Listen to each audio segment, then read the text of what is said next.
ನಿನ್ನೆ ಪುರಾಣವನ್ನು ಅವಲೋಕನ ಮಾಡುವಾಗ ಹೇಮರೆಡ್ಡಿ ಮಲ್ಲಮ್ಮ ಅಡವಿಯೊಳಗೆ ಬಂದು ಬುತ್ತಿ ಬಿಚ್ಚಾಳ. ದನ ಕಾಯ್ಲಿಕ್ಕೆ ಬಂದಾಳ ಅಡವಿಗೆ.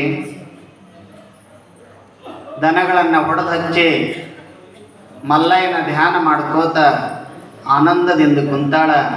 ಮಧ್ಯಾಹ್ನ ತನಕ ದನ ಕಾಯ್ದಾಳ. ದನ ಕಾಯ್ದ ಮೇಲೆ ಹಸಿವಾಗ್ಯದ. ಹಸಿವಾದ ಮೇಲೆ ಊಟಕ್ಕಂತ ಬುತ್ತಿ ಬಿಚ್ಚಾಳ. ಒಳಗೇನದ? ಕಟಕ್ ರೊಟ್ಟಿ ಅದಾವ, ಖಾರದ ಚಟ್ನಿ ಅದ, ಹಳಸದ ಅಂಬಲಿ ಅದ. ಬುತ್ತಿ ಬಿಚ್ಚಿ ಊಟ ಮಾಡ್ಬೇಕಂತ ವಿಚಾರ ಮಾಡ್ಯಾಳ. ಜಂಗಮಗೆ ಪ್ರಸಾದ ಮಾಡಿಸ್ಲಾರ್ದೆ ಹೆಂಗೆ ಊಟ ಮಾಡೋದು?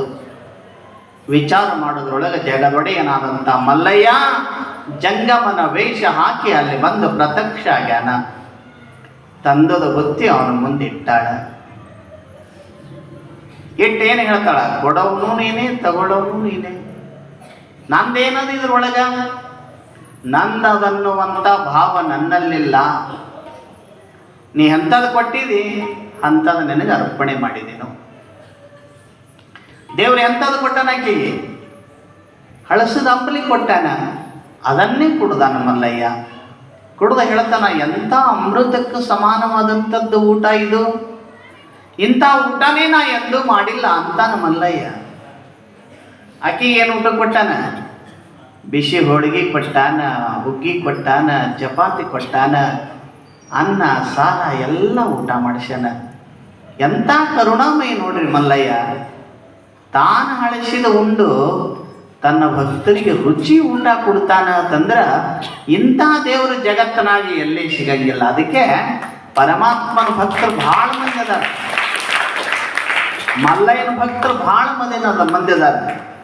ಗೋಳಾಶಂಕರ ಅಂತ ಕರೆದಾರ ಅವನಿಗೆ. ಹಿಂದೆ ಮುಂದೆ ನೋಡಂಗಿಲ್ಲ, ಕುಡ್ಲಕ್ಕೆ ಕೂತ ಅಂದ್ರೆ. ರಾವಣ ಆತ್ಮಲಿಂಗ ಬೇಡ್ದ, ಕೆತ್ತಿ ಕೊಟ್ಟೆ ಬಿಟ್ಟ. ಬೇಡಿದವರಿಗೆ ಹಿಂದ ಮುಂದೆ ನೋಡ್ಲಾರ್ದೆ ಕೊಡ ದೇವರು ಯಾರು ಅಂತ ಕೇಳಿದ್ರೆ ಮಲ್ಲಯ್ಯ ಒಬ್ಬನೇ. ಯಾವ ವಿಚಾರಗಳು ಇಲ್ಲ. ಇವತ್ತು ಯಾಕೋ ರೊಕ್ಕ ಭಾಳ ಬರ್ಲಾಗತ್ತೇವ ಹೆಣ್ಮಕ್ಳು ಅಂತ ಏನ್ ನನಗೆ ಕೊಡ್ಲಾಯ್ತಾರೆ? ಯಾರಿಗೆ ಬಂದ 17 ದಿನ ಯಾವ ಸ್ವಾಮಿ ನಾ ಏನೋ ಕೊಟ್ಟೆ ಇಲ್ಲ ಅಂತೇಳಿ ಈಗ ಕೊಡ್ಲಾಯ್ತಾರ ಅವ್ರು.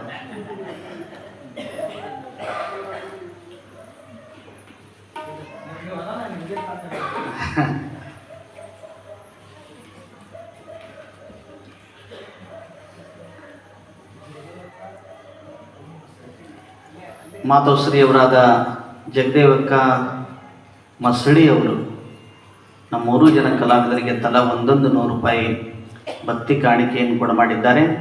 ಅವರಿಗೆ ಸದ್ಗುರುನಾಥ ಉದಯಲಿಂಗ ಜಗದೊಡೆಯನಾದಂಥ ಮಲ್ಲಿಕಾರ್ಜುನ ಸಕಲ ಐಶ್ವರ್ಯ ಭೋಗ ಭಾಗ್ಯವನ್ನು ಕೊಟ್ಟು ಕಾಪಾಡಲಿ ಅಂತ ಭಕ್ತಿ ಕಾಣಿಕೆಯನ್ನು ಸ್ವೀಕಾರ ಮಾಡ್ತಾ ಇದ್ದೀವಿ. ನನಗೆ ರೊಕ್ಕ ಕೊಟ್ಟರು ನೀವು ಟಾಳಿ ಹುಳ್ಳಿಗಿದ್ರಲ್ಲ, ಖುಷಿಯಾಗ್ಯದ ನಿಮಗಷ್ಟು. ಭಜನಾ ಮೇಳದವರಿಗೂ 100 ರೂಪಾಯಿ ಕೊಡು ಮಾಡಿದ್ದಾರೆ. ಕೊಡುವಂಥ ಭಾವ ಇರಬೇಕು. ಶಿವ ಕೊಟ್ಟಾಕ್ರೆ ನಾವು ಕೊಡಲಿಲ್ಲ ಅಂತಂದ್ರೆ ಕೊಟ್ಟಿದ್ದು ವ್ಯರ್ಥ ಆಗಿ ಹೋಗ್ತದೆ. ಶಿವ ನಮಗೆ 10 ರೂಪಾಯಿ ಕೊಟ್ಟಲ್ಲ, ಅದ್ರಾಗ 1 ರೂಪಾಯಿ ನಾವು ದಾನ ಮಾಡಬೇಕು. ದಾನ ಮಾಡಲಿಲ್ಲ ಅಂದ್ರೆ ದರಿದ್ರಾತೆ ಹೋಗ್ತದೆ. ಅದೋಷೇಣ ಭವೇದ ದಾರಿದ್ರ್ಯ, ದಾರಿದ್ರ್ಯ ದೋಷೇಣ ಕರೋತಿ ಪಾಪಂ, ಪಾಪದವಶ್ಯಂ ನರಕಂ ಪ್ರಯಾತಿ, ಪುನರ್ದರಿದ್ರೋ ಪುನರೇವ ಪಾಪಿ. ಕೊಟ್ಟನು ನಾವು ಮತ್ತೊಬ್ರಿಗೆ ಕೊಡ್ಲಿಲ್ಲ ಅಂತಂದ್ರೆ ನಮ್ಮಂತ ದರಿದ್ರರು ಈ ಜಗತ್ತಿನೊಳಗೆ ಯಾರೂ ಇಲ್ಲ. 100 ರೂಪಾಯಿ ಗಳಿಸಿದಿ ಅಂತಂದ್ರೆ ಅದು ಎಲ್ಲಾನು ನಿಂದೆ ಅಲ್ಲ. ಅದು ಈಗ ಅಕ್ಕ ನಮಗೆ 100 ರೂಪಾಯಿ ಕೊಟ್ಟಾಳ ಅಂತಂದ್ರೆ ಇದ್ರಾಗ ಒಂದು ನಾವು 5 ರೂಪಾಯಿ ದಾನ ಮಾಡಬೇಕೆ. ಮಾಡಲಿಲ್ಲ ಅಂತಂದ್ರೆ ನಮ್ಮಂಥ ದರಿದ್ರರು ಯಾರೂ ಅಲ್ಲ. ಈಗ ನೌಕರಿಯಿಂದ ಬರ್ತದೆ ರೊಕ್ಕ, ತಿಂಗಳ 1 ಲಕ್ಷ ರೂಪಾಯಿ ಪಗಾರ ಬರ್ತದೆ. ಅದ್ರಾಗ 1,000 ರೂಪಾಯಿ ದಾನ ಮಾಡಬೇಕು. ದಾನ ಮಾಡಿದ್ರೇ ಆ ಸಂಪತ್ತಿಗೆ ಭೂಷಣ ಬರ್ತದ, ದಾನ ಮಾಡಲಿಲ್ಲ ಅಂದ್ರೆ ಭೂಷಣ ಬರಂಗಿಲ್ಲ. ನೋಡ್ರಿ, ಮಲ್ಲಮ್ಮ ಯುದ್ಧದ ಬುತ್ತಿನೇ ಕೊಟ್ಟು ಬಿಟ್ಟಾಳ, ಎಂದು ಉಣಬೇಕನ್ನೋ ವಿಚಾರ ಇಲ್ಲ. ಧಾರಾಕಾರವಾಗಿ ಕಣ್ಣಾಗಿ ನೀರು ಬರುವಾಗ ಮಲ್ಲಯ್ಯ ಕೇಳ್ತಾನ, ಯಾಕವ್ವ ಎಲ್ಲ ತಂದದ್ದು ನನಗೇ ಕೊಟ್ಟಿ, ನಾ ಏನು ಉಳ್ಳಿ ಅಂತ ಹೇಳಕತ್ತೀರಿ? ಇಲ್ಲಂತಳ ಅವಳು. ನನಗಾಗಿ ಹೇಳ್ತಾ ಇಲ್ಲ, ನಾ ಒಬ್ಬ ಜಂಗಮಗ ಹಳಿಸಿದ ಅನ್ನ ಕೊಡುವಂತ ಹಣೆ ಬರ ಬಂತಲ್ಲ ನಂದು. ಎಂತ ದರಿದ್ರ ಹೆಣ್ಮಗಳದಿನ್ ನಾನು. ಒಬ್ಬ ಸ್ವಾಮಿಗೆ ಒಬ್ಬ ಜಂಗಮಗ ಹಳಿಸಿದ್ದು ಕೊಟ್ಟಲ್ಲ ನಾನು. ಜಂಗಮ ತೃಪ್ತ ಆದ್ರ ಜಗತ್ತಿನ ಜೀವಿಗಳೆಲ್ಲ ತೃಪ್ತ ಆಗ್ತಾವಂತ.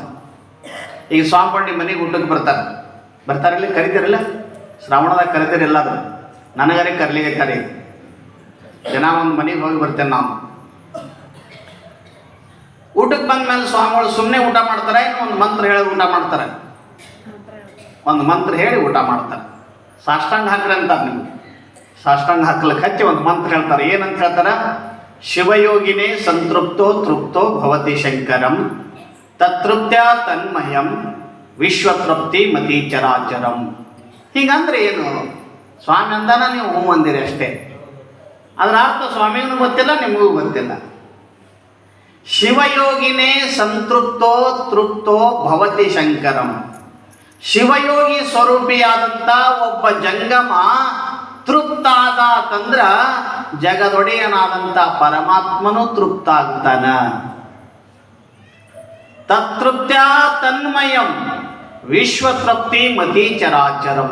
ಶಿವ ತೃಪ್ತ ಆದ ತಂದ್ರ ವಿಶ್ವದಲ್ಲಿರ್ತಕ್ಕಂಥ ಚರಾಚರ ಅಂದ್ರೆ ಎಲ್ಲಾ ಜೀವಿಗಳು ತನ್ನಿಂದ ತಾನೇ ತೃಪ್ತಾಗಿ ಬಿಡ್ತಾವ. ಒಬ್ಬ ಸ್ವಾಮಿ ಊಟ ಮಾಡಿಸಿದ್ರಿ ಅಂತಂದ್ರ ಗುಡಿಯಾಗಿನ ಶಿವನಿಗೂ ಊಟ ಮಾಡಿಸ್ದಂಗಾಯ್ತು. ಶಿವ ಊಟ ಮಾಡ್ದಾತಂದ್ರ ಜಗತ್ತಿನ ಜೀವಿಗಳೆಲ್ಲ ಊಟ ಮಾಡಿದಷ್ಟೇ ಪುಣ್ಯ ನಿಮಗೆ ಬರ್ತಾದ. ಅದಕ್ಕೆ ನಾವು ಜಂಗಮರನ್ನ ಕರೆಸಿ ಊಟ ಮಾಡಿಸ್ತೇವೆ. ಇಲ್ಲಿ ಜಂಗಮನಿಗೆ ಪ್ರಸಾದಕ್ಕಂತ ಎಲ್ಲಾನು ಕೊಟ್ಟು ಬಿಟ್ಟಾಳ. ಕೊಟ್ಟು ಹೇಳ್ತಾಳ, ನನ್ನದನ್ನೋದು ಯಾವುದೂ ಇಲ್ಲ, ನಂದನ್ನೋದು ಯಾವುದೂ ಇಲ್ಲ, ಎಲ್ಲ ನಿಂದೆ. ಅವಾಗ ಮಲ್ಲಯ್ಯ ಒಳಗೆ ನಗತಾನ. ಎಂಥ ಭಾವ! ಒಂದು ಸಾರಿ ಪಾರ್ವತಿ ಗರು ಬಂದಿತ್ತು, ಆದ್ರೆ ಮಲ್ಲಮ್ಮಗ ಗರು ಬಂದಿಲ್ಲಲ್ಲ. ನಾ ತಂದು ಕೊಟ್ಟೇನೋ, ನಾ ಬುತ್ತಿ ಕೊಟ್ಟೇನೋ, ಎಲ್ಲ ಕೊಟ್ಟೇನೋ ಅನ್ನುವಂಥ ಭಾವ ಇಲ್ಲಲ್ಲ. ಗರ್ವ ಯಾರಿಗೂ ಬರಬಾರದು. ಕೊಟ್ಟಿದ ಅನ್ನುವಂಥ ಗರ್ವ ಬಂತು ಅಂತಂದ್ರ ಅದು ಭಗವಂತ ಬಹಳ ಜಲ್ದಿ ಮುರಿತನತ್ತು.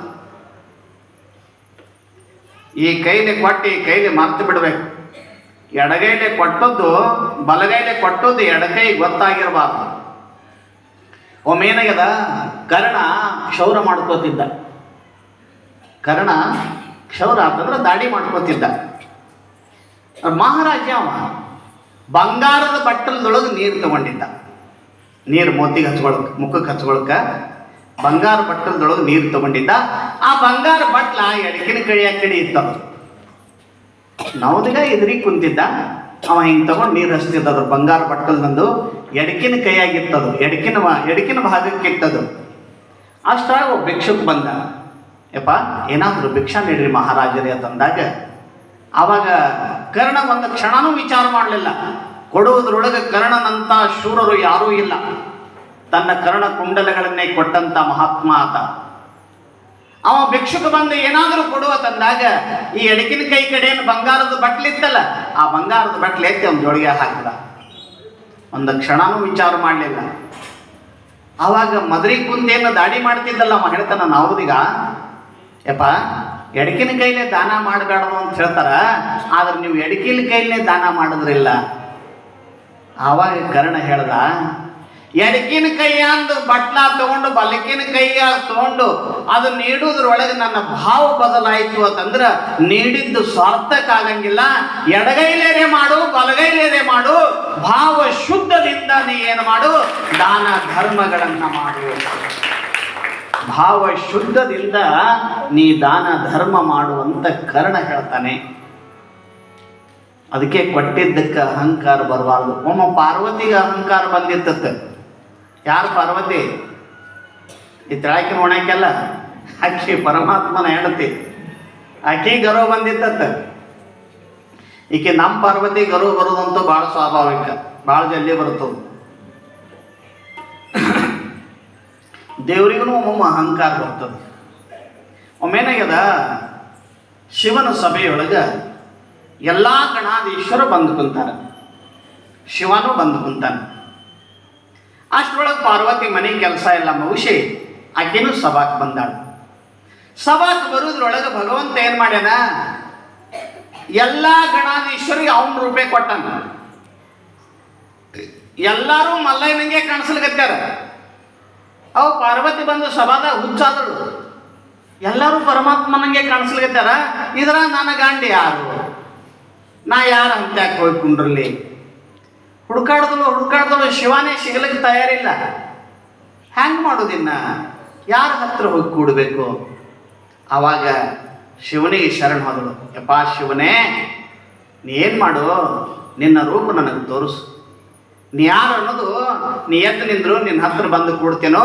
ನನಗೆಲ್ಲರೂ ಶಿವಗಣಾದ್ರೆಲ್ಲ ನಿನ್ನಂಗೆ ಕಾಣಿಸ್ಲಿದ್ದಾರೆ, ನೀ ಯಾರು ಅನ್ನೋದು ನನಗೆ ಗೊತ್ತಾಗಲಾಗ್ಯದ ತಂದಾಗ ಆವಾಗ ಶಿವ ಏನು ಮಾಡ್ದ, ಅವ್ರವ್ರ ರೂಪ ಅವ್ರಿಗೆ ಕೊಟ್ಟು ತಾ ಎದ್ದು ನಿಂತ. ಆವಾಗ ಪರಮಾತ್ಮ ಇವನೇ ಅನ್ನೋದು ಬಂದು ಪಾರ್ವತಿಗೆ ಗೊತ್ತಾಗಿ ಎಡಕಿನ ಭಾಗದೊಳಗೆ ಕುಂತಳು. ಆವಾಗ ಪಾರ್ವತಿ ವಿಚಾರ ಮಾಡಿದಳು, ಈ ಗಣಾಧೀಶ್ವರಿಗೆ ಇಷ್ಟು ಶಕ್ತಿ ಅದ ಅಂತಂದ್ರೆ ಇವ್ರಿಗಿಂತ ಹೆಚ್ಚಿನ ಶಕ್ತಿ ನನ್ನಲ್ಲಿ ಆದ ಅನ್ನೋದು ತೋರಿಸಿಕೊಡಬೇಕು. ಗರ್ವ ಗೊತ್ತಿಲ್ಲ ನೋಡ್ರಿ, ಹ್ಯಾಂಗೆ ಬರ್ತದೆ, ಯಾಳಾಗ ಬರ್ತದೆ ಗೊತ್ತಾಗಂಗಿಲ್ಲ. ಇವ್ರಿಗೆ ನನ್ನ ಶಕ್ತಿ ತೋರಿಸಿಕೊಡ್ಬೇಕು.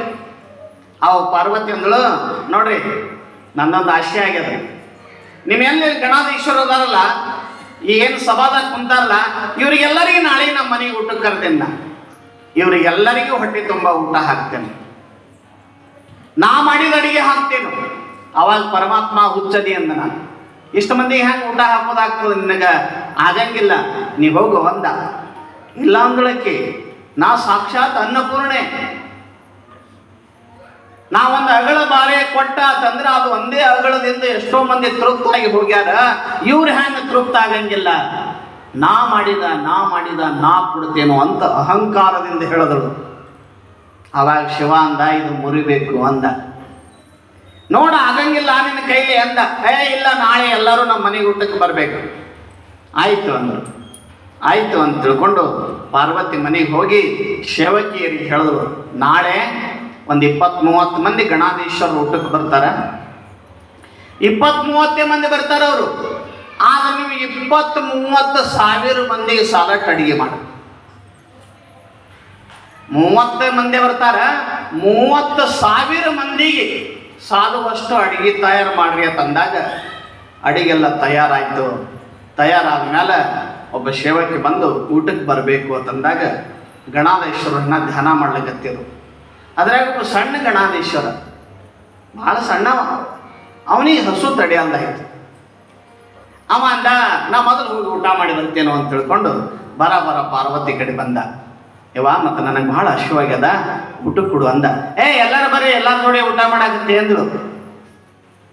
ಆವಾಗ ಪಾರ್ವತಿಗೆ ಗಣಾಧೀಶ್ವರ ಹೇಳ್ತಾನೆ ಬಂದವ, ಯವ್ವ ಮೊದಲು ನಂದು ಒಬ್ಬಂದು ಹೊಟ್ಟೆ ತುಂಬಿಸು, ಆಮೇಲೆ ಎಲ್ಲರಿಗೂ ಊಟ ಮಾಡ್ಸಕತ್ತೆ.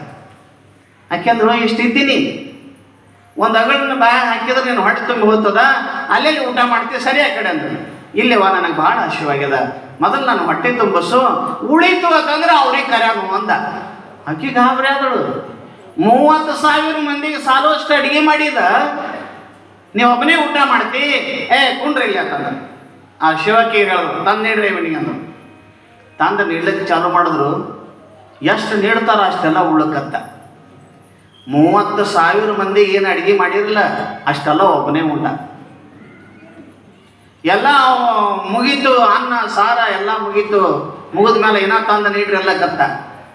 ತಂದು ನೀಡ್ರಿ ಎಲ್ಲ ಕತ್ತಾಗ ಅಡುಗೆ ಮಾಡ್ಲಿಕ್ಕೆ ಚಾಲು ಮಾಡಿದ್ರು. ಮತ್ತೆ ಅಡುಗೆ ಮಾಡಿ ನೀಡ್ಲಿಕ್ಕತ್ರು. ಇನ್ನ ಹಸುವೆ ಅಲ್ಲಕ್ಕತ್ತ. ಅಡುಗೆ ಮಾಡಿದ್ರು ಆಗಲ್ದಾಯ್ತು.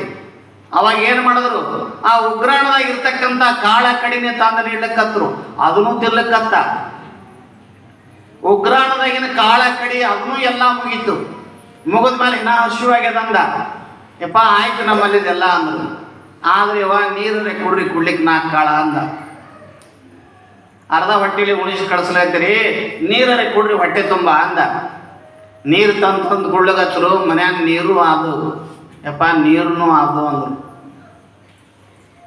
ನೀರನ್ನು ಅದು ತಂದಾಗ ಆವಾಗ ಒಬ್ಬ ಗಣಾಧೀಶ್ವರಿಗೆ ಊಟ ಮಾಡಿಸೋದಾಗಿಲ್ಲ, ಇನ್ನು ಅವರೆಲ್ಲ ಬಂದರು ಅಂದ್ರೆ ಏನು ಊಟ ಮಾಡಲಿಸಲಿ ಅಂತ ತಿಳ್ಕೊಂಡು ಪಾರ್ವತಿಗೆ ಏರಿದ ಗರ್ವ ತನ್ನಿಂದ ತಾನೇ ಇಳಿದು ಹೋಗಿಬಿಡುತ್ತದೆ. ಇಳಿದು ಹೋಗಿ ಶಿವನಿಗೆ ಬಂದ ಶರಣಾದಳು. ಯಪ್ಪ ಶಿವನೇ, ಕೊಡವನು ನೀನೇ, ತಗೊಳ್ಳವನು ನೀನೇ, ನನ್ನದನ್ನೋದು ಯಾವುದೂ ಇಲ್ಲ. ನಾನು ಅನ್ನಪೂರ್ಣೇಶ್ವರಿ ಆದರೂ ಸಹಿತ ನಿನ್ನ ಆಶೀರ್ವಾದ ಇರಲಾರ್ದೆ ಏನೂ ನಡೆಯಂಗಿಲ್ಲ ಭಗವಂತ. ಅದಕ್ಕೆ ನೀನೇ ನನಗೆ ಕಾಪಾಡಬೇಕು ಅಂತಂದಾಗ ಪಾರ್ವತಿಗಂದ ಒಂದು ಅಗಳನ್ನಿದ್ರು ತೊಗೊಂಡು ಬಾ ಅಂದ. ಭಗವಣ್ಯಾಗ ಎಲ್ಲೋ ಒಂದಿಷ್ಟು ಅಗಳ ಅನ್ನ ನಿಂತಿತ್ತು, ಅದು ತಂದು ಪರಮಾತ್ಮ ಕೊಟ್ಟಳು. ನಂದಲ್ಲ ಶಿವನೇ, ಇದು ನಿಂದು, ನೀ ಕೊಟ್ಟದ್ದು ಅಂತ ತಿಳ್ಕೊಂಡು ಅದನ್ನು ಕೊಟ್ಟಾಗ ಅದೊಂದು ಅಗಳ ಬಾಯಾಗ ಹಾಕೊಂಡ್ರೆ ಎಲ್ಲ ಗಣಾಧೀಶರು ಹೊಟ್ಟೆ ತುಂಬಿತ್ತು. ಕೊಡುವಾಗ ನನ್ನದಲ್ಲ ಅನ್ನುವಂಥ ಭಾವದಿಂದ ಕೊಟ್ಟೆವು ಅಂತಂದ್ರ ಭಗವಂತ ಒಲದೆ ಒಲಿತಾನ. ಗರ್ವಾಹಂಕಾರ ಖಲಾಸ ಮಾಡು, ಕಾಮ ಕ್ರೋಧಗಳ ಕಡಿಯಾಕ ಮಾಡು, ಕೊಟ್ಟಿ ಗುಣ ಸುಟ್ಟು ಬೂದಿಯ ಮಾಡು, ಜಾಣ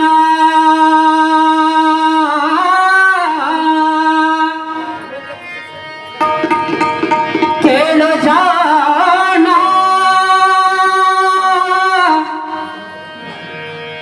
ಜ್ಞಾನದಿಂದ ಶಿವಧ್ಯಾನವ ಮಾಡಣ್ಣ. ಕೇಳು ಜಾಣ, ಕೇಳು ಜಾಣ, ಜ್ಞಾನದಿಂದ ಶಿವಧ್ಯಾನವ ಮಾಡಣ್ಣ. ಜ್ಞಾನದಿಂದ ಶಿವಧ್ಯಾನವ ಮಾಡಣ್ಣ. ಕೇಳು ಜಾಣ, ಕೇಳು ಜಾಣ, ಜ್ಞಾನದಿಂದ ಶಿವಧ್ಯಾನವ ಮಾಡಣ್ಣ.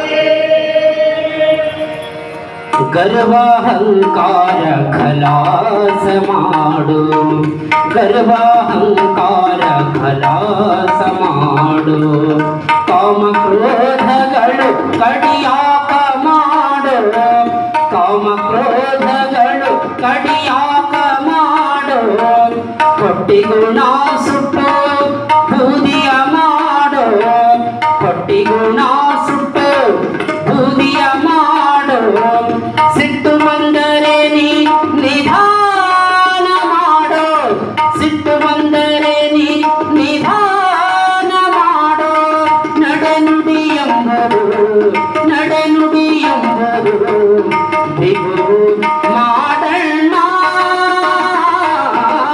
ಜ್ಞಾನದಿಂದ ಶಿವಧ್ಯಾನವ ಮಾಡಣ್ಣ. ಕೇಳು ಜಾಣ,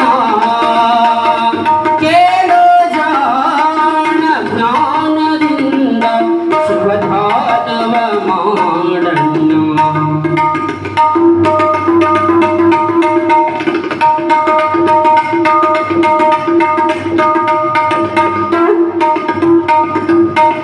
ಆರು ಶಾಸ್ತ್ರಗಳು ಸಿದ್ಧಿಯ ಮಾಡು, ಆರು ಶಾಸ್ತ್ರಗಳು ಸಿದ್ಧಿಯ ಮಾಡು, 18 ಪುರಾಣ ಪಠಣವ ಮಾಡು, 18 ಪುರಾಣ ಪಠಣವ ಮಾಡು, ರೊಕ್ಕ ನೋಡಿ ನೀ ವ್ಯಾಪಾರ ಮಾಡು, ರೊಕ್ಕ ನೋಡಿ ನೀ ವ್ಯಾಪಾರ ಮಾಡು, 8 ದಿನಕ್ಕೊಮ್ಮೆ ಸಂಧಿಯ ಮಾಡು, 8 ದಿನಕ್ಕೊಮ್ಮೆ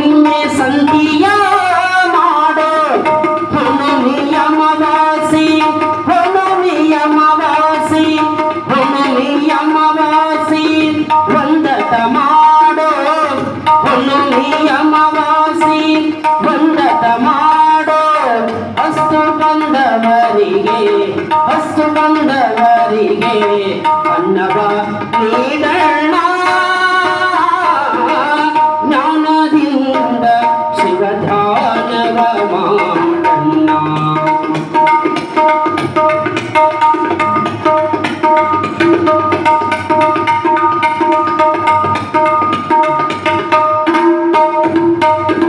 ದಾನ ಧರ್ಮ ಪರ ಉಪಕಾರ ಮಾಡೋ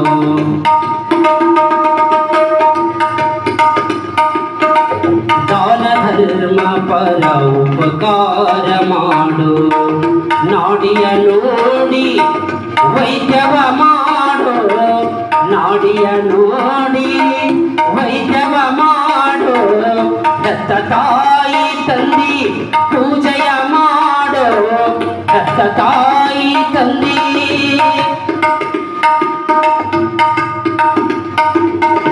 ದಾನ ಧರ್ಮ ಪರ ಉಪಕಾರ ಮಾಡು ನಾಡಿಯ ನೋಡಿ ವೈದ್ಯವ ಮಾಡು ದತ್ತ ತಾಯಿ ತಂದಿ ಪೂಜೆಯ ಮಾಡು ದತ್ತ ತಾಯಿ ತಂದಿ ಪೂಜೆಯ ಮಾಡು ಅತ್ತಿ ಮಾವಗನಿ ಮರ್ಯಾದೆ ಮಾಡು ಅತ್ತಿ ಮಾವಗನಿ ಮರ್ಯಾದೆ ಮಾಡು ಮನಿ ಬಿಚ್ಚಿ ಮ್ಯಾಲ ಮ್ಯಾಳಿಗೆ ಮಾಡು ಮನಿ ಬಿಚ್ಚಿ ಮ್ಯಾಲ ಮ್ಯಾಳಿಗೆ ಮಾಡು ನಿನ್ನೊಳಗೆ ವಿಚಾರ ಮಾಡಣ್ಣ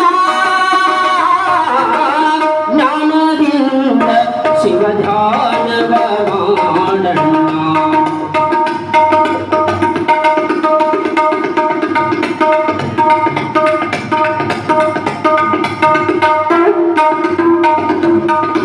ಬೆಳ್ಳತನ ಭೋಗವ ಮಾಡು ಬೆಳ್ಳತನ ಭೋಗವ ಮಾಡು ಬೆಳಗ ಮುಂಜಾನೆ ಗುರು ಭಜನೆಯ ಮಾಡು ಜಾಣ ಜಾಣ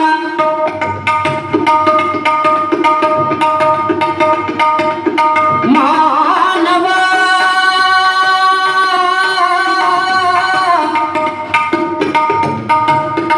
ಮಾನವ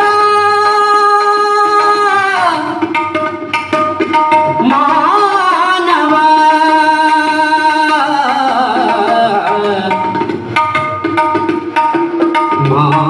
ಮಾನವ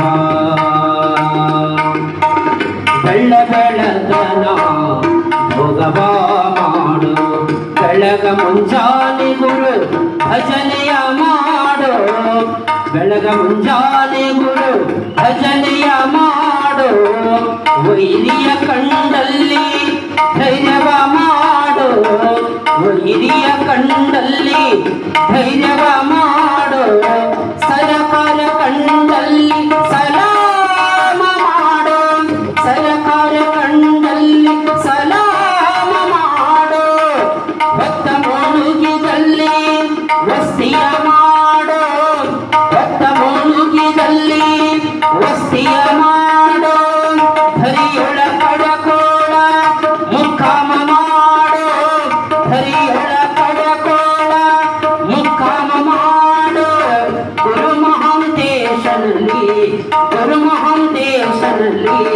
ಮುಕ್ತಿಯ ಬೇಡಣ್ಣ ಜ್ಞಾನದಿಂದ ಶಿವಧ್ಯಾನವ ಮಾಡಣ್ಣ. ಕೇಳು ಜಾಣ ಕೇಳು ಜಾಣ ಜ್ಞಾನದಿಂದ ಶಿವಧ್ಯಾನವ ಮಾಡಣ್ಣ ಶಿವಧ್ಯಾನವ ಮಾಡಣ್ಣ ಶಿವಧ್ಯಾನವ ಮಾಡಣ್ಣ ಮಾಡಣ್ಣ.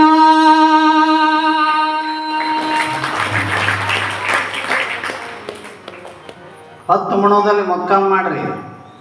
ಮುಂದೆ ಹೋಗಬೇಡ್ರಿ ಅಂದಾರ. ಈಗ ಎಲ್ಲರಿಗೆ ಕಾರ ಜೀಪ್ ಅದಾವ, ಯಾರೂ ಮುಖ ಮಾಡಂಗಿಲ್ಲ. ಏನು ಮಾಡ್ತಾರೆ? ಮಾಡಂಗಿಲ್ಲ. ಬೀಗ್ರಿ ಈಗ ಬರ್ಲಿರ್ತಾರೆ, ಬಾರಕ್ಕೆ ರಾತ್ರಿ ಬಾರಕ್ಕೆ ಬಂದು ಹೋದಾರ. ಈಗ ಹೇಳಿ ಧರ್ಮನೇ ಇಲ್ಲ. ಅವಾಗ ಏನಂತಿದ್ರು, ಮುಂಜಾನೆ ಬಂದು ಮಳೆ ಅಲ್ಲತ್ತ, ಮಧ್ಯಾಹ್ನ ಬಂದು ಬೀಗಲ್ಲತ್ತ. ಬೀಗ್ರು ಮಧ್ಯಾಹ್ನ ಬಂದ್ರಂದ್ರೆ ಉಳಕ್ಕೆ ಏನೂ ಇದ್ದಿತ್ತಿಲ್ಲ ಮನ್ಯಾಗ. ಅವಾಗ ಅಡುಗೆ ಮಾಡಿ ತೊಳ್ಕೊಂಡು ಮುಕ್ಕೊಂಡು ಬಿಡ್ತಿದ್ರು. ಇರಲಿ, ಕೊಡುವಂಥ ಭಾವ ಇರಬೇಕು. ಈಗ ನೀವೆಲ್ಲರೂ ಈಗ ಪುರಾಣ ನಡೆದೋದು, ಈಗ ಒಂದು ತಿಂಗಳ ದಿನ ಶ್ರಾವಣ ಮಾಸದ ಪುರಾಣ ನಡೆದೋದು ಮಠದಾಗ. ಎಲ್ಲರೂ ಪಟ್ಟಿ ಕೊಟ್ಟರೆ ಆಗೋದಲ್ಲ ಇದು, ಏನು ಕೊಳ್ಳಾರ್ದೇ ಆಗ್ತದೆ? ಆಗಂಗಿಲ್ಲ. ಮತ್ತು ಪಟ್ಟಿ ಕೊಡೋದು ಅಂತ ತಿಳ್ಕೊಂಡು ಹಿಂದಕ್ಕಿನಂಗೆ 2 ರೂಪಾಯಿ ಪಟ್ಟಿ ಬರೆಸಿ ಲಾಸ್ಟಿಗೆ ಜಗದ್ಗಳಿಗೆ ಕರ್ಕೊಂಡು ಬರ್ರಿ ಅಂತಂದ್ರೆ ಆಗಂಗಿಲ್ಲ. ಏನಾಗ್ತದೆ? ಆಗಂಗಿಲ್ಲ. ಈಗ ಜಗದ್ಗಳು ಬರಬೇಕು ಅಂತಂದ್ರೆ 1 ತೊಲೆ ಬಂಗಾರ ಹಾಕಿದ್ರೆ ಬರ್ತಾರವ್ರು. 1 ಲಕ್ಷ ರೂಪಾಯಿ ತೊಲೆ ಬಂಗಾರ. ಹಾಕ್ಯಾರ, ಅಪ್ಪವ್ರು ಹಾಕ್ಯಾರ. ಈಗ ಗೊತ್ತದವ್ರಿಗೆ. ನಾವು ದಿನ ಇದೇ ಕಾಯಕ್ಕೆ ಮಾಡ್ತೇವೆ. ನಮಗಂತೂ ಅದು ಏನು ಕೇಳಬೇಡ. ಇವತ್ತಿದು ಹಿಡಿದೇವು ಅಂದ್ರೆ ನಾಳೆ ಮತ್ತೊಂದು ಕಾರ ನಾವು ವೇದಿಕೆ ಏರಿರುತ್ತೆ. 1 ಲಕ್ಷ ರೂಪಾಯಿ ತೊಲೆ ಬಂಗಾರ ಬರೀ ಹಾಕಿ ಬಿಟ್ಟೇವತ್ತಂದ್ರೆ ನಡೆಯಂಗಿಲ್ಲ. ಅದ್ರ ಹಿಂದೆ ಭಾಳ ದೊಡ್ಡ ಖರ್ಚದ. ಪೆಂಡಾಲ್ ಹೊಡಿಬೇಕು, ಶಿವಾಚಾರ್ಯ ಕರೆಸಬೇಕು, ಅವ್ರಿಗೆ ಕಾಣಿಕೆ ಕೊಡಬೇಕು, ಅವ್ರ ಮರಿಗಳಿಗೆ ಕಾಣಿಕೆ ಕೊಡಬೇಕು, 10 ಮಂದಿಗೆ ಬಂದವರಿಗೆಲ್ಲ ಊಟಕ್ಕೆ ಹಾಕಬೇಕು. ಇಷ್ಟೆಲ್ಲ ಮಾಡಿ ಮುಗಿಸ್ಬೇಕು ಅಂತಂದ್ರೆ ಒಬ್ಬರು ಜಗದ್ಗುರುಗಳು ಬರೀ ನಮ್ಮ ಊರಿಗೆ ಬಂದು ಹೋಗಬೇಕು ಅಂತಂದ್ರೆ 10 ರಿಂದ 15 ಲಕ್ಷ ರೂಪಾಯಿ ಖರ್ಚಾಗ್ತದೆ. ಮತ್ತು 1 ತಿಂಗಳ ದಿನ ಪುರಾಣ ನಡೆದದ ಅಂತಂದ್ರೆ 5 ಕೆಟ್ಟ ಖರ್ಚಿದ್ದಿರಬೇಕು. ಸುಮ್ಮನೆ ಆಗಂಗಿಲ್ಲ. ಪುಗುಶೆಟ್ಟಿ ಪುರಾಣ ಬೆಳತಾನ ಹೈರಾಣ ಅಂತ ಹಿಂದಕ್ಕೆ ಅಂದಿದ್ರು. ಅವರು ಹೇಳೋರು ಊರಾನವರೇ ಇರ್ತಿದ್ರು, ಕೇಳೋನವ್ರು 4 ಮಂದಿ ಬಂದು ಕೊಂಡಿರ್ತಿರು. ಲಾಸ್ಟಿಗೆ 1 ಸದ್ಕ ನುಚ್ಚ ಮಾಡಿ ಹೊಡಿತೇ ಬೆಳತನ ಪುರಾಣ ಪುಗುಶೆಟ್ಟಿ ಪುರಾಣ ಬೆಳತನ ಹೈರಾಣ. ಈಗ ಹಂಗೆಲ್ಲವ ಎಲ್ಲನೂ ವ್ಯವಹಾರ ಮೇಲೆ ಅದ. ನಾವು ಪುಕಾಟೆ ಪುರಾಣ ಹೇಳ್ತಿದ್ದೇವೆ ಮೊದಲು. ಈ 100 ರೂಪಾಯಿ ಕಿಲೋ ಬದನೆಕಾಯಿ ಎಂದ ಅದು 2 ದಿನದೊಳಗೆ ನಡೀತಾಗಿದೆ ಈಗ ಅಂತಂದು. ಎಲ್ಲನೂ ವ್ಯವಹಾರ ಹೆಂಗಾಗಿದೆ? ರೊಕ್ಕಿನ ಮೇಲೆ ನಡೆದದು. ಇರಲಿ, ನಿಮ್ಮಂಥ ದಾನ ಮಾಡೋಂಥ ಧನಿಕರು ಇದ್ದೀರಿ ಅಂತ ತಿಳ್ಕೊಂಡೆ ಇಂಥ ಧರ್ಮದ ಕಾರ್ಯ ನಡೆದದು. ಭಾಳ ಮಾಡಬೇಡ್ರಿ ದಾನ. ಮತ್ತು ಸಾಲ ತೆಗೆದು ದಾನ ಮಾಡಬೇಡ್ರಿ. ಮತ್ತು ಸಾಲ ತೆಗೆದು ದಾನ ಎಂದೂ ಮಾಡಬಾರ್ದು. ಅದಕ್ಕೆ ದಾನ ಅಂತ ಕರೆಯಂಗಿಲ್ಲ. ಶ್ರಮ ವಹಿಸಿ ದುಡಿದು ಗಳಿಸಿದ್ರಾಗ ದಾನ ಮಾಡು. ಅದು ಎಷ್ಟು? 100 ರೂಪಾಯಿ ಸಿಕ್ಕಿತ್ತಂದ್ರೆ 10 ರೂಪಾಯಿ ದಾನ ಮಾಡು. ಈಗ 100 ರೂಪಾಯಿ ಅಂತೂ ಯಾರಿಗೂ ಸಿಗಂಗಿಲ್ಲ. ನೆಟ್ ಅಮೌಂಟ್ 2000 ಅಂತೂ ಬರ್ತದೆ ತಿಂಗಳ ಗೃಹಲಕ್ಷ್ಮಿದು. ಅದು ಏನೂ ಇಲ್ಲ. ಶ್ರಾವಣ ತಿಂಗಳದಾಗ ನಮ್ಮದು ಬಂದಿಲ್ಲ ಅನ್ನೋದು ತಂದ ಮಠಕ್ಕೆ ಕೊಡೋದು.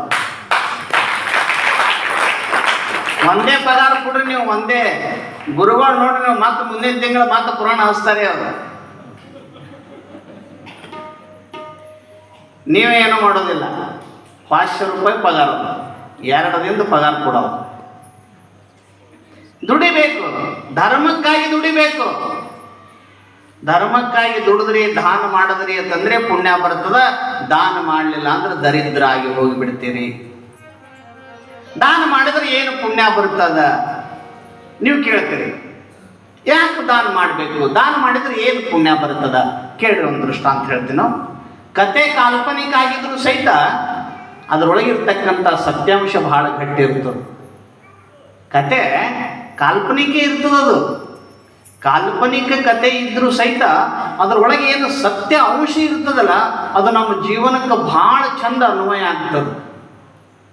ನಮ್ಮ ಜೀವನಕ್ಕೆ ಭಾಳ ಚಂದ ಹೊಂದಾಣಿಕೆ ಆಗ್ತದೆ. ನಾನು ನಿಮ್ಮ ಮನೆ ಹೇಳಿದ್ನಲ್ಲ, ಇಲ್ಲಿ ಏನು ನೀಡಿರ್ತೇವೆ ಅಲ್ಲ ಅದೇ ಉಣ್ತೇವೆ. ಏನು ನೀಡಿರ್ತೇವೆ, ಒಬ್ಬಕ್ಕೆ ಕಳ್ಳಿ ಹೊಟ್ಟೆ ನೀಡಿವತ್ತು ಬರೀ ಇದ್ರ ಭಯ ಮಣ್ಣು ಬೆಳ್ಕೊಳ್ಳೋದು ಸಾಕಾಗ್ಯದ ತಿಳ್ಕೊಂಡು ಕಳ್ಳಿ ಹೊಡೆದು ಕೆರ್ಲಕತ್ತಿಳು. ಕಳ್ಳಿ ಹೊಟ್ಟೆ ನೀಡಿವತ್ತು ಅಲ್ಲಿ ದಿನ ಮುಂಜಾನೆ ಬಗಸಿ ಸಂಜೆಗೆ ಬಗಸಿ ಬರೀ ಕಳ್ಳಿ ಹೊಟ್ಟೆ ಕುಡ್ತಿರುತ್ತೆ. ಇಲ್ಲಿ ಕುಂತು ವಿಚಾರ ಮಾಡಬೇಡ್ರಿ. ಉಣೋದು ಮ್ಯಾಲ ಹೋಗಿ ಉಣೋದು ವಿಚಾರ ಮಾಡಿರಿ. ಅಲ್ಲೇನೂ ನಾವು ಉಣ್ಬೇಕಾಗ್ಯದ. ಜೀವಾತ್ಮ ಶರೀರ ಇರಂಗಿಲ್ಲ ಅಂದರೂ ಸಹಿತ ಆತ್ಮ ಅನ್ನೋದು ಹಸಿತದ. ಈಗ ದೇಹದೊಳಗೆ ಪ್ರಾಣ ಅದ. ನಮ್ಮದು ಶರೀರ ಹಸಿಯಂಗಿಲ್ಲ, ಒಳಗಿರ್ತಕ್ಕಂಥ ಪ್ರಾಣ ಹಸಿತದ. ಪ್ರಾಣಕ್ಕೆ ಹಸಿವಾಗ್ತದ.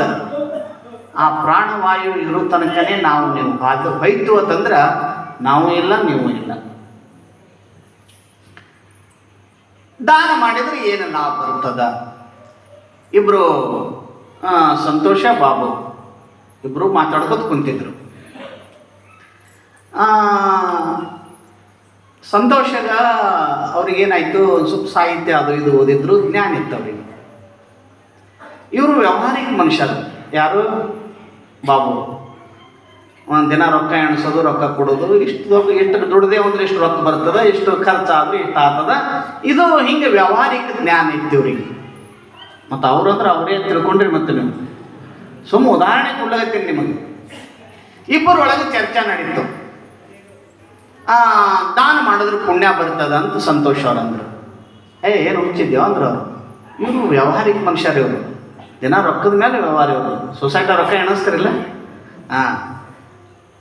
ದಾನ ಮಾಡಿದ್ರೆ ಹ್ಯಾಂಗೆ ಪುಣ್ಯ ಬರ್ತದ? ನಮ್ಮ ಕಿಶದಂದೆ 10 ರೂಪಾಯಿ ಹೋಗ್ತದಲ್ಲ ಅಂತಂದ್ರೆ ಇವ್ರು ಲೆಕ್ಕಾಚಾರ. ಇದನ್ನ ನಮ್ಮ ಕಿಶದಂದೆ ರೊಕ್ಕ ಹೋಗ್ತದ, ಪುಣ್ಯ ಹೆಂಗೆ ಬರ್ತದ? ಇಲ್ಲ, ಪುಣ್ಯ ಬರ್ತದ. ಸಾತ್ವಿಕ ಮನುಷ್ಯರವರು, ದೇವರು ದಯಾಗುಣ ನಂಬುವಂಥವ್ರು. ಅವಾಗ ಹ್ಯಾಂಗೆ ಮಾಡೋದು? ಪುಣ್ಯ ಬರ್ತದ ಅಂತ ಹೇಳಿದ್ರು ಸಹಿತ ತಿಳಿಯಾತಾಯ್ತು ಅವ್ರಿಗೆ. ಅವಾಗ ಅವ್ರು ಏನು ಮಾಡಿದ್ರು, ಇಬ್ರು ಕೂಡ ನಡ್ರಿ ಗುರುಗಳ ಕಡೆ ಅಂದ ಬಾಬು. ಅವರಿಗೆ ಕೇಳೋದು ನಡ್ರಿ ಅಂತಂದ್ರು. ಸೀದಾ ಮಠಕ್ಕೆ ಬಂದರು. ಚನ್ನಮಲ್ಲಿಕಾರ್ಜುನ ಶಿವಾಚಾರ್ಯ ಕುಂತಿದ್ರು. ಬಂದಿಬ್ಬರು ಸಾಷ್ಟಾಂಗ ನಮಸ್ಕಾರ ಹಾಕಿದ್ರು. ಸಾಷ್ಟಾಂಗ ನಮಸ್ಕಾರ ಹಾಕಿ, ಯಪ್ಪ ಮತ್ತು ನಮ್ಮ ಸಂತೋಷ ಹೇಳ್ತಾರ ದಾನ ಮಾಡಿದ್ರೆ ಪುಣ್ಯ ಬರ್ತದ ಅಂತ ಹೇಳ್ತಾರ, ಹ್ಯಾಂಗೆ ಬರ್ತದ ಪುಣ್ಯ ಹೇಳ್ರಿ ಅಂದ್ರು. ಇನ್ನು ಹ್ಯಾಂಗೆ ಬರ್ತದ ಅಂದ್ರೆ ಹೇಳೋದು ಹೆಂಗದು? ಹೇಳಕ್ಕೆ ಬರಂಗಿಲ್ಲ ಕೆಲವೊಂದು ವಿಚಾರಗಳು. ಅದು ಪೂರ್ಣ